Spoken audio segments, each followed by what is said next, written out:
Hoje eu tenho o prazer de receber para uma entrevista o executivo Guilherme Fernandes, o profissional oriundo da área financeira, onde desenvolveu sua carreira, sua bem-sucedida carreira nesta área. Ele é formado em engenharia e também tem o seu mestrado. Ele hoje dirige uma empresa de consultoria na área de recrutamento e seleção de executivos, o que nós chamamos de headhunter. Então, para facilitar a nossa conversa, eu gostaria de dar bem-vindas ao Guilherme e também já pedi para ele falar para vocês que nos escutam, sobre o que significa a palavra headhunter e qual é a origem disso. Headhunter hoje acho que está bem conhecido, todo mundo sabe que é o caça-talentos, literalmente caçador de cabeças, mas é um caça-talentos. Então, o que nós fazemos na Alexander Hills é, com muita dedicação, precisão e primor, buscar as melhores pessoas, os melhores executivos para as posições que nos demandam. Então, eu estou à frente da Alexander Hills há 8 anos aqui no Brasil. É uma empresa com quase 70 anos de história. Hoje ela é francesa, há muitos anos ela é francesa, de uma família tradicional em Paris. Nós temos escritórios em quase 60 países, profissionais sócios ao longo de todos esses continentes, e uma família bem integrada. Nós sempre trocamos ideias, conversamos, vamos lançar de um tema corriqueiro que eu botei lá no nosso grupo de executivos. Vamos fazer um podcast com meu sócio da Austrália, convidando executivos para conversar, falar sobre filosofia aplicada ao trabalho. Então uma história bem gostosa, uma turma bem entrosada e muito gostoso trabalhar nessa empresa, uma oportunidade que eu tive de um outro hunter que se tornou um grande amigo meu e falou que eu me daria muito bem nesse segmento. Ele se aposentou, representava Alexander Hills no Brasil. Quando ele se aposentou, ele falou: Gui, é você, se vira e vai. E como é que foi essa sua transição? Porque você teve uma carreira bem sucedida, inclusive trabalhando para grandes empresas multinacionais. Como é que foi essa sua transição de uma vida executiva para uma vida de consultor, que é uma vida muito difícil, principalmente quando você começa? É difícil, sim. Então, eu trabalhei em diversos segmentos, diversas áreas. Então, isso, de certa forma, me deu uma base muito sólida para saber onde e como escolher as pessoas. Então, eu trabalhei no automotivo em pouquinho em engenharia, depois em administração de projetos, depois em marketing, depois em pós-vendas. Então, não tive só uma carreira financeira nem de engenheiro, eu tive uma experiência em diversos segmentos, né? Então, automotivo, química, farma, tecnologia, equipamentos de alto valor de capital. Então, nesse segmento, eu trabalhei ao longo da minha carreira. Eu conheci o senhor Alberto Tenars, que foi a pessoa que eu mencionei anteriormente. O senhor Alberto virou um amigo de família, um amigão, que a gente frequentava a casa um do outro direto. E o senhor Alberto, quando achou que já bastava para ele me conhecia de certa forma. Ele já me conhecia havia mais de 10 anos quando ele me convidou, né? Então ele me conhecia bem, eu ajudava ele de vez em quando um recrutamento, uma indicação, uma definição de um perfil para aquela posição. Então eu me divertia com ele, mas assim, por diversão. E ele viu em mim o potencial herdeiro da função dele. Da função. Até ele chegou: Gui, é você. Tenho certeza que você vai gostar. De cara eu falei: seu Alberto, eu sou engenheiro, sou financeiro, não gosto de gente, o senhor quer que eu lide com? Ele falou: você vai gostar. Então eu apostei, fui nessa. Eu falei com os franceses, abri meu escritório do Brasil e desde há 8 anos a gente já cuida das operações aqui. No Headhunter, como você está vendo a atual realidade do mercado de trabalho? O mercado de trabalho, Gutenberg, ele está muito agitado. Né? Tá havendo trocas, está havendo contratações, está havendo muita mexida. Dança de cadeiras. Né? Então tá bem agitado. Agora, existem alguns pontos. Né? Primeiro, essas vagas não são publicadas. Então, alguém achar que vai achar no LinkedIn uma posição legal para ele rápido, as vagas não são publicadas de forma aberta. Isso é o que o americano chama de hidden positions, posições ocultas. As posições são ocultas. São ocultas. Uhum.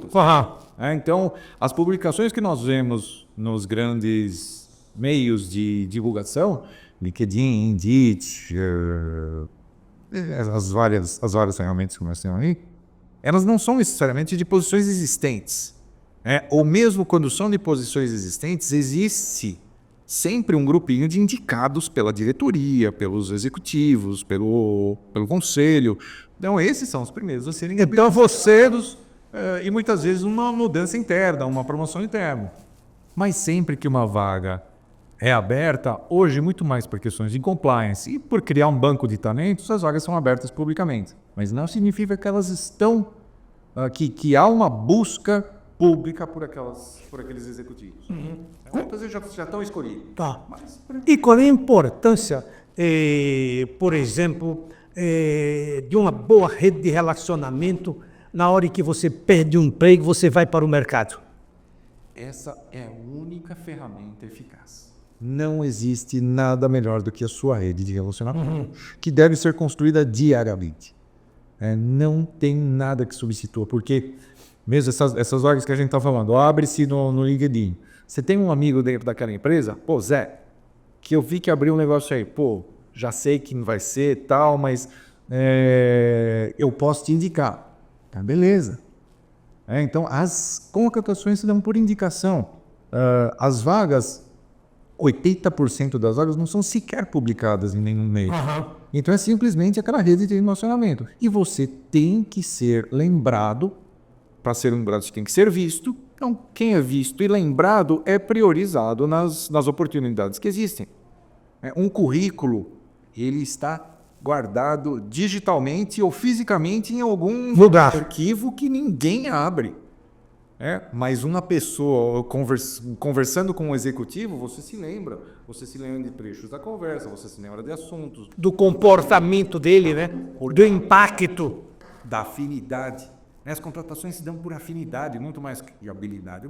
Você diria, então, que a personalidade do indivíduo ou a simpatia dele é importante no momento de uma contratação? A simpatia é crucial, mas simpatias em termos de afinidade. Não é aquela simpatia forçada, não é você TG que é bonzinho. Então, aqueles gostos em comum, aquela história de família, aquela história de crescimento, aqueles hobbies que você tem, aquele time que você torce. Então, tudo é utilizado para criar uma certa empatia, uma empatia e uma afinidade forte, que é o que vai na briga.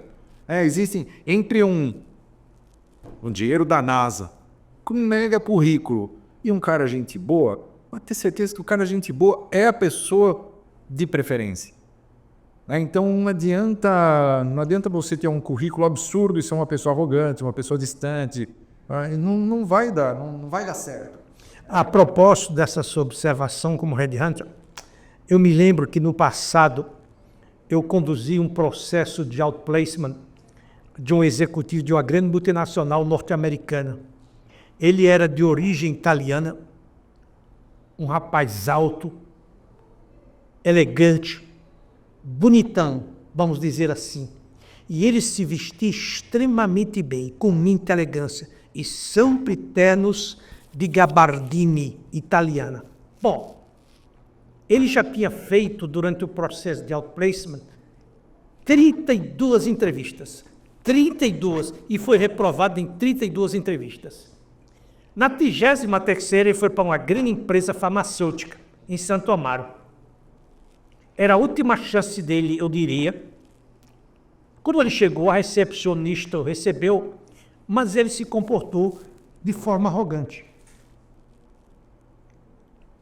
Quando a diretora chamou a recepcionista para obter maiores informações a respeito da apresentação dele, a recepcionista disse: ele é um rapaz elegante, está muito bem vestido, mas ele é arrogante. A diretora então disse-lhe: mande ele entrar. Ele entrou, ela começou a entrevista durou 5 minutos e ele foi reprovado. Ele voltou para o meu escritório, cabisbaixo, triste, e eu disse: ao longo de todo o nosso trabalho, eu tenho chamado a sua atenção para o fator arrogância. Aí ele aprendeu e pasmo você, ô Guilherme. Depois de alguns anos, ele se tornou gerente geral de uma das maiores indústrias químicas estrangeiras aqui em São Paulo. Então, a personalidade, a simpatia, a empatia são questões extremamente importantes.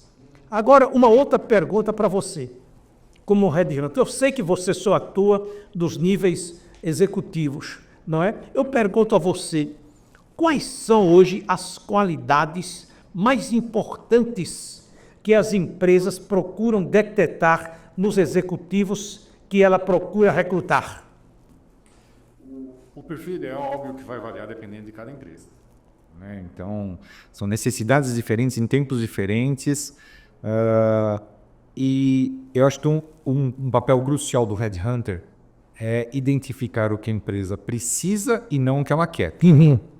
Muitas vezes ela quer tapar um buraco que vai ficar um remendo lá e vai dar certo por algum tempo, mas depois o resto destroca. Então, o que a gente busca é uma pessoa que atenda às necessidades a longo prazo e veja e traga mais do que a empresa precisa. Então, uma das coisas que eu não suporto é quando o relatório do cliente, não, se o candidato é overqualified. Isso aí para mim não existe, porque se o candidato é aderente, é adequado, gostou do projeto, está disposto financeiramente a aceitar o desafio, veja que o executivo é muito mais fiel à empresa do que a empresa ao executivo. Você falou que aceita. Então, se ele é melhor do que a empresa esperava, pega. Não tem por que não pegar, porque ele vai levar a surpresa a patamares que você nem esperava. Então, esse é um ponto que acontece com certa frequência e a gente tenta driblar. Mas as características dos executivos hoje, busca-se muita garra, Garra, você diz, uma pessoa dinâmica, uma pessoa hands-on, é isso? Uma pessoa muito hands-on, que saiba trazer os resultados. Então, aquele retorno às suas origens, de saber como os dados são obtidos, como as vendas são concretizadas, para saber ensinar os outros. Que hoje existe uma necessidade de educação, de treinamento muito forte. As gerações que estão entrando, eles têm uma necessidade maior do que anteriormente. Antes as pessoas começavam a trabalhar com 13, 14, 15 anos e já tinham funções, e já sabiam fazer alguma coisa, e já tinham certo jogo de cintura, já sabia lidar com hierarquia. Hoje não existe todo esse preparo. Então precisa-se de executivos muito bem preparados para lidar com essa situação, que saibam ensinar de uma forma adequada as gerações que estão entrando, que tenha a garra, que tenha a flexibilidade, que saiba lidar com os diversos níveis, desde de um board até os níveis de fábrica. Então, características muito em alta hoje, muito necessárias, fora o relacionamento. Então, o relacionamento é extremamente importante para os negócios girarem. Então, hoje existe uma quantidade, uma base de dados gigantesca, mas as informações obtidas disso aí são complicadas. Então, se você tem facilidade de chegar num destino, de chegar num cliente, de chegar num fornecedor, de chegar num banco que vai financiar, então isso é muito bem valorizado, porque isso vai facilitar os negócios, vai facilitar o processo de decisão no mundo de 500 bancos, qual que eu vou pegar? Então, se eu vou pegar aquele que tem o melhor relacionamento, é muito mais fácil. Então, o poder do networking, tanto para o profissional em busca de trabalho, quanto o profissional no desempenho das suas funções diárias, é extremamente importante. Na década de 80, eu escrevi um trabalho com o título O Profissional acima de 45 anos não é um leproso. Isso ou função do preconceito que havia em relação ao profissional com 45 anos de idade. Eu pergunto a você, como headhunter conhecido no país, como é que você vê o preconceito ainda em algumas organizações? Isso é verdadeiro ou é falso? Isso, hoje, no meu ponto de vista, Gutenberg, é totalmente falso. Um profissional de 45 anos hoje é um estagiário. Ele tem tudo que a empresa precisa, ele está em alta. Então, a experiência hoje é extremamente valorizada. Poder do conhecimento, a sua história de vida, o seu banco de dados de conexões e de realizações ao longo da sua trajetória é extremamente valorizado. Então, hoje o profissional mais experiente, mais maduro, tá, é a faixa mais valorizada dentro das buscas. Não significa que os salários estão altos e estão valorizados, não. Os salários houve um equilíbrio, tem um nivelamento em termos de um fixo mais adequado, mais um variável muito mais sedutor. Robusto, né? Então, é entrega. As empresas estão valorizando a entrega, os executivos mais experientes sabem entregar, então está tendo... Qual é hoje o período médio para você recrutar de um executivo para uma dessas posições que você procura encontrar no mercado? Varia dependendo da situação, do cliente, dependendo da disponibilidade do cliente. Muitas vezes a gente tem uma lista de candidatos, o cliente passa por imprevistos e não consegue entrevistar a tempo. Às vezes eu perco o candidato que foi contratado por outra, tem que recomeçar. Mas o nosso prazo para encontrar bons executivos é 4 semanas. Em 4 semanas eu consigo ter uma lista boa. Na verdade, muitas vezes eu consigo ter uma lista muito mais rápida, porque eu literalmente converso com mais de 1.000 executivos por ano. E nessas conversas eu tenho sempre anotado para onde serviria, quais as suas funções, quais as suas realizações, qual segmento, qual setor, então eu tenho tudo muito bem tabulado por mim mesmo. Então não depende de nenhum banco de dados externo. E quando eu não tenho executivos adequados, você sai procurando. Saio procurando assim de buscar. Mas eu tenho sempre uma lista muito boa, é questão de voltar, entrar em contato com eles, estar disponível, quero escutar um novo projeto e vamos embora. Então, mas em 4 semanas no máximo eu já tenho um shortlist que eu entrego para serem entrevistados. Quando eu comecei a minha vida executiva, em 1974, numa empresa por nome Booz Allen, eu me lembro que havia um preconceito muito grande por parte de algumas empresas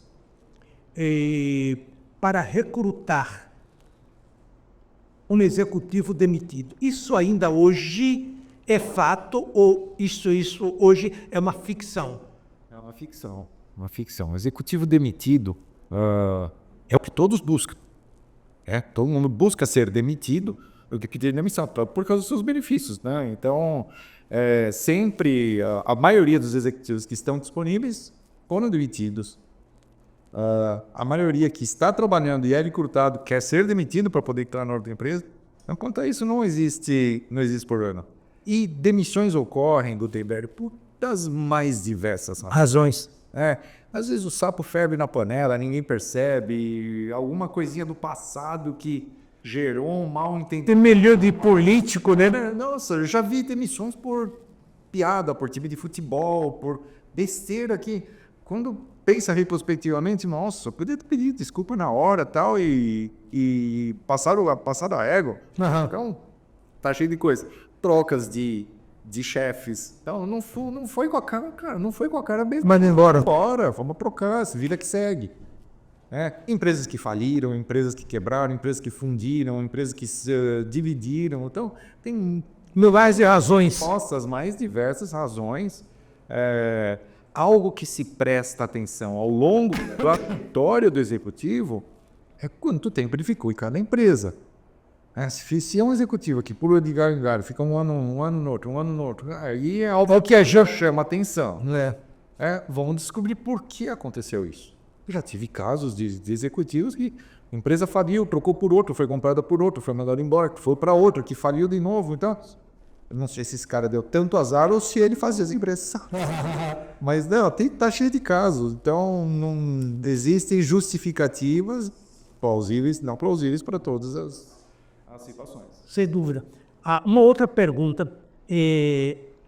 Como você vê, nos dias atuais, a ascensão das mulheres nas organizações?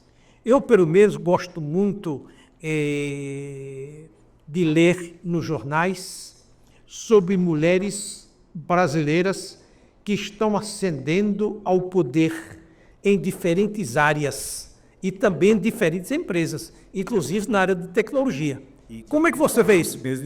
Isso mesmo, temos brasileiras espetaculares. Isso mesmo, Brasil. Isso mesmo. Como é que você vê isso? Isso eu acho maravilhoso, é importante. É algo, de certa forma, natural. E além de ser natural, por exemplo, nós como uma empresa europeia, nós temos a determinação da comunidade de que 50% dos cargos executivos sejam ocupados por mulheres até certa data. Só que essa promoção é por competência, jamais cotas, jamais inclusão. Então, sempre que surge uma oportunidade, principalmente nas empresas multinacionais europeias, quando surge uma oportunidade, a determinação é de acha executivo, acha um bom executivo para mim, e não importa homem e mulher, mas foque em mulheres. Tente achar para mim um número equivalente de homens e mulheres. Existem algumas funções que é mais difícil achar mulher, mas a inclusão em termos de equalidade, em termos de números de executivos e executivas, está melhorando. Então, está mais fácil, cada dia mais fácil achar boas executivas. Isso eu acho extremamente gostoso de trabalhar, importante. É um orgulho quando as mulheres conseguem chegar numa posição que antes era muito ocupada por homens. A empresa se sente bem, a mulher se sente bem, a equipe se sente bem. E é uma posição por competência. Então, a gente vê que isso está cada vez mais natural, mas tem história toda por trás disso antes. Por que o mundo era muito mais masculino? Porque tradições milenares ali, a gente sabe, não precisamos entrar em detalhes. E outro ponto é que, novamente, as contratações se dão muito por afinidade. E homem tem mais afinidade com homem e mulher com mulher. Então é mais. Existe algo. Agora, você tem mulheres que preferem trabalhar com homens do que com mulheres. Eu vou dizer que é a maioria. A gente estava até discutindo isso recentemente.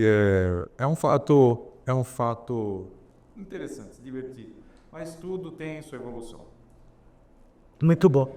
No início da nossa conversa, antes de gravarmos essa nossa conversa descontraída, agradável e instrutiva, você estava me falando que está estudando filosofia.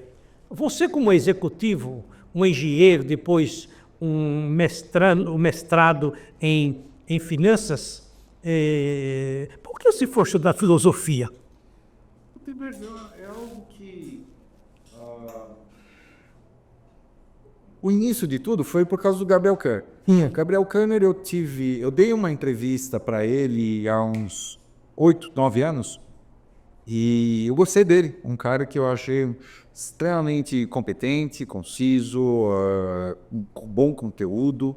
E eu vinha o seguindo há tempos. E gosto também do Guilherme Freire, que é o sócio dele nesse curso de filosofia, que é Em Busca da Verdade. Chama-se Em Busca da Verdade. Quando eu vi, eles já abriram isso há 2 anos, e recentemente, só que eu fui me dar conta que estava lá, não tinha percebido que eles tinham aberto esse curso. Quando eu vi que era o Gabriel junto com o Guilherme, eu fui atrás, descobri, me convidaram, adorei A a apresentação? apresentação, o ambiente, a, a, a, a seriedade e o tema, né? A filosofia aplicada à vida cotidiana de hoje, a filosofia aplicada ao trabalho de hoje, para meritocracia, a ensinamentos, a entender o que tem por trás de tudo. Então, sair da mediocridade que existe hoje, né? Mas uma coisa me impressionou mais do que tudo, Gutenberg, a idade média da turma, 30 anos. Tem jovens de 20 anos fazendo cursos de filosofia e alguns pontos fora da curva. Né? Alguns mais velhos, mas a maioria, grande maioria, entre 20 e 30 anos. Né? Na sociedade, você como redante, você sabe disso, talvez melhor do que eu, e eu sempre defendi essa tese, eu acho que o executivo tem de ser extremamente preparado. Do ponto de vista do conhecimento da filosofia, da psicologia, principalmente, porque ele trata com pessoas, não é? Do estudo da antropologia. Até me aventuro hoje, já que as empresas estão falando tanto em espiritualidade no mundo dos negócios, da própria teologia. Da própria teologia, entre outras ciências. Mas que importante o conhecimento é, até porque Francis Bacon, o grande filósofo, dizia que o conhecimento é poder. E o Confúcio dizia que você deveria procurar o conhecimento como se você estivesse vendo o seu melhor amigo e você, no meio de uma multidão, e você nunca pudesse atingi-lo. Porque o conhecimento, ele é o quê? Infinito. Você nunca chega lá, não é? Então, o executivo hoje, para ele sobreviver, e eu acredito que você também crê nessa tese, é fundamental que ele tenha um conhecimento bem diversificado, que ele conheça um pouco de arte, de música, de poesia, de literatura, etc, etc, etc. Isso, naturalmente, exige uma disciplina muito grande, que é ele reservar um tempo na agenda dele para a leitura. Ou como eu costumo dizer, o homem que não lê, o homem que sabe ler e não ler, não tem qualquer vantagem sobre aquele que não sabe ler, não é? Repito isso com uma grande frequência. Então, é muito importante esse seu ponto.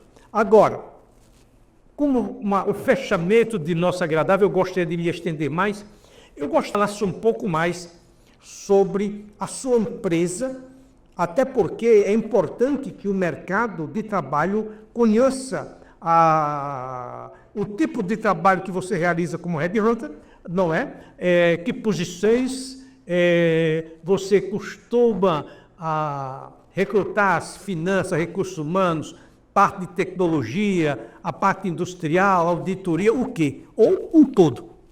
Perfeito. Mas dá para resumir facilmente. Eu diria, Gutenberg, que Alexander Hills é a melhor empresa de recrutamento do mundo. Uhum. Porque eu trabalho lá, eu gosto. Então, quanto a isso, eu me divirto. E o que nós fazemos lá? Nós somos uma grande família que atende a empresas dos mais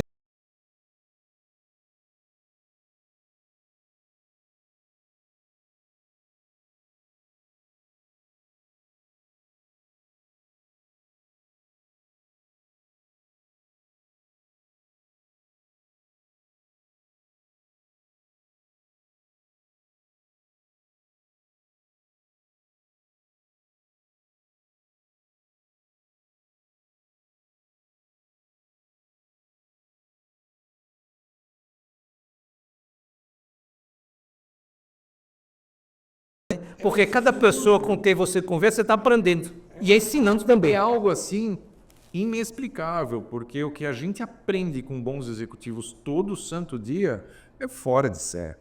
Eu consigo escrever um livro por dia contando histórias das mais diversas. Então, isso é maravilhoso e fora. Eu estou engrossando minha lista de potenciais candidatos, potenciais executivos, para ocuparem as suas novas posições. E 2 fatos que nós nos orgulhamos muito, que corroboram com o que eu falei que é a melhor empresa do mundo. Em quase 70 anos de história, a gente dá garantia para todos os executivos que nós contratamos. Nós usamos menos de 1,5%. Tá? Então, nós temos hoje mais de 98,5% de assertividade nas contratações. E outro fato é que, ao longo desse período, o tempo médio de permanência dos executivos nas empresas foi 10 anos. Então, a gente conta com gente que tem futuro nas... Isso é gostoso, a gente cria amigos, cria amizades. Então, é uma parceria muito gostosa que a gente tem na Alexander Bills. Mas um fato hoje é que as empresas, em termos gerais, não entendem que um recrutador pode agregar tanto. Então, nós estamos numa fase onde as empresas, por si só, na sua base de contatos, conexões, basta para achar um bom executivo. É importante lembrar que a má contratação de um executivo vai acarretar em pelo menos 18 meses de salário daquele executivo em perda à sua empresa. É isso mesmo. Quanto mais tempo ele fica, maior a perda. Fora os prejuízos internos, né? São inúmeros os prejuízos. Isso mesmo. Degringola a equipe, desmotiva, aumenta a rotatividade. Então tem as consequências de uma má contratação são enormes. Tem o mensurado são 18 meses. O que não é mensurado chega a valores assim bem expressivos. Então, o conselho que eu dou, mesmo que você tenha bons executivos na sua rede de relacionamento, converse com o Headhunter para entender se aqueles são realmente os melhores perfis, se você pode engrossar o caldo com perfis adicionais que possam ser interessantes para aquela posição, mas não deixe de consultar um expert. Isso mesmo. Então, é como consultar o Dr. Google e consultar um médico de verdade. É isso mesmo. Guilherme, eu quero agradecer a você pela sua boa vontade em conduzir este nosso papo sobre a sua área de trabalho e também dizer para as pessoas que nos veem que você tem uma empresa verdadeiramente com renome internacional e que, se eventualmente você necessitar recrutar um bom headhunter para fazer uma escolha inteligente e sábia para a sua empresa, eu sugiro que você contate o Guilherme. Guilherme é uma pessoa extremamente preparada, é uma pessoa culta, é uma pessoa engajada e uma pessoa que vai defender os interesses de sua organização e não as de sua própria empresa. Quanto a mim, eu sou Gutenberg, eu dirijo a Gutenberg Consultores, uma empresa especializada na área de outplacement e executive coaching. E atualmente estou usando para estas gravações dessas entrevistas os escritórios da empresa Tende, uma grande empresa de marketing. Se você também tiver a necessidade de contratar uma empresa de marketing para ajudá-lo, orientá-lo nesta atividade, eu sugiro que você procure pela Atende. Eu agradeço mais uma vez a você, agradeço a você que deu o seu tempo e eu espero reencontrá-lo numa nossa próxima entrevista. Até lá!